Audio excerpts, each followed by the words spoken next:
پر لب کشائی کرنے کا موقع ملا وہ ہے کامیابی قسمت سے نہیں محنت سے ملتی ہے۔ جناب صدر نہ کرو بحث ہار جاؤ گے، نہ کرو بحث ہار جاؤ گے۔ حسن اتنی بڑی دلیل نہیں، صدر اعلی وقار کاہل نکمے اور بیکار سست لوگوں کا خود احتسابی کی بجائے ناکامی کا ذمہ دار تقدیر نصیب اور مقدر کو ٹھہرانا ہے۔ ریت اس نگر کی ہے اور جانے کب سے ہے، ریت اس نگر کی ہے اور جانے کب سے ہے۔ اس طرف سے آ کر قسمت اور صرف قسمت کے راگ الاپنے والے ہاتھوں کی لکیروں اور ستاروں کی چال طوطوں کی فار پر سر پھینکنے والے یہاں دلائل پیش کرنے کی بجائے ہمیں قصے اور کہانیاں سنائیں گے، ہندوستانی فلم مقدر کا سکندر چلائیں گے، یہاں بیٹھے باشعور لوگوں کو ماموں بنائیں گے۔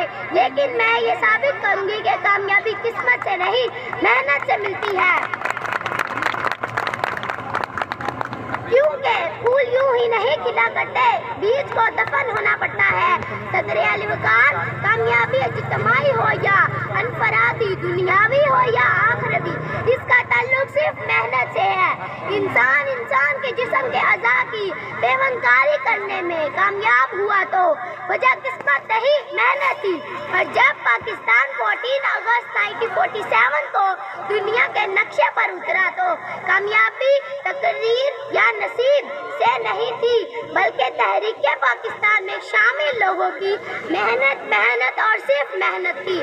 صدر اعلی وقار تلاش رزق میں نکلنے کی بجائے کسی منصلوہ کے انتظار میں بیٹھنے والے آج کامیاب نہیں بلکہ ناکام ہے۔ سر اٹھے تو صحیح ظالم کے سامنے، سر اٹھے تو صحیح ظالم کے سامنے، کبھی ظالم کا وقت حساب آئے گا، کبھی ظالم کا وقت حساب آئے گا، اور کبھی غریبوں کے دربار میں، اور کبھی غریبوں کے دربار میں ہاتھ جوڑے ہر نواب آئے گا، ہاتھ جوڑے ہر نواب آئے گا، انقلاب آئے گا، انقلاب آئے گا۔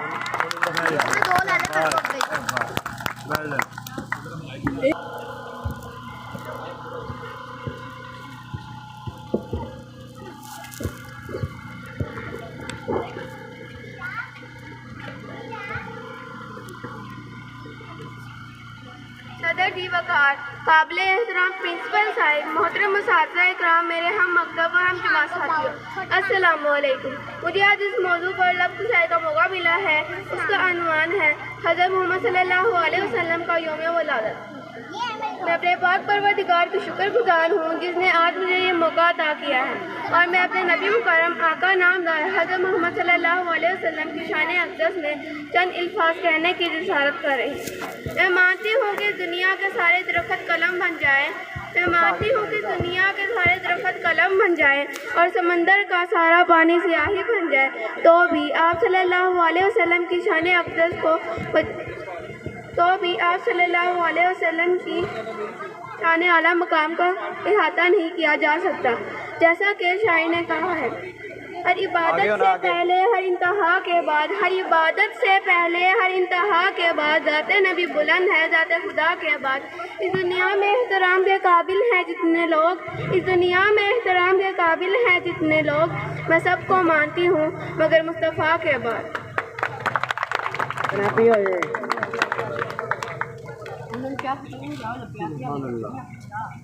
مہمانان گرامی، ہم جانتے ہیں کہ آپ صلی اللہ علیہ وسلم کی تشریف آوری سے پہلے عرب کے حالات کیا تھے۔ ہر طرف اندھیرے کا راج تھا، طاقتور ظلم کرتا تھا، غلاموں کے ساتھ برا سلوک کیا جاتا تھا، بیٹیوں کو زندہ درگور کر دیا جاتا تھا، جہالت کا دورہ تھا۔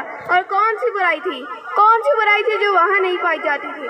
اور پھر جہالت کو دور کرنے کے لیے، ظلم کو مٹانے کے لیے، ہر طرح کی برائی کو مٹانے کے لیے اللہ عز و جل نے اسی دنیا میں ایک نور مجسم بھیجا کہ جس کا نام مبارک محمد صلی اللہ علیہ وسلم تھا، اور فرمایا ہم نے آپ صلی اللہ علیہ وسلم کو تمام جہانوں کے لیے رحمت بنا کر بھیجا ہے۔ آپ صلی اللہ علیہ وسلم تمام بنی نوع انسان کے لیے رحمت بن کر آئے۔ یہ وجہ طور پہ فخر ہے کہ میں آپ صلی اللہ علیہ وسلم کی امتی ہوں، اور فخر کیوں نہ ہو فخر کیوں نہ ہو کہ تمام انبیاء کرام امت محمدی کے خواہشمند تھے۔ میرا ایمان کامل ہے کہ آپ صلی اللہ علیہ وسلم قیامت کے روز ہماری شفاعت فرمائیں گے انشاءاللہ۔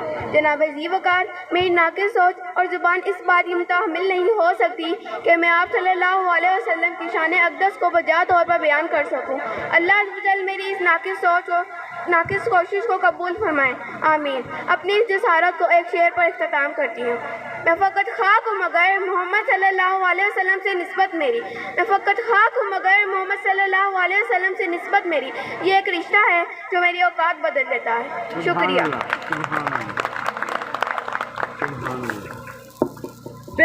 بہترین آلائیے تھی سائنہ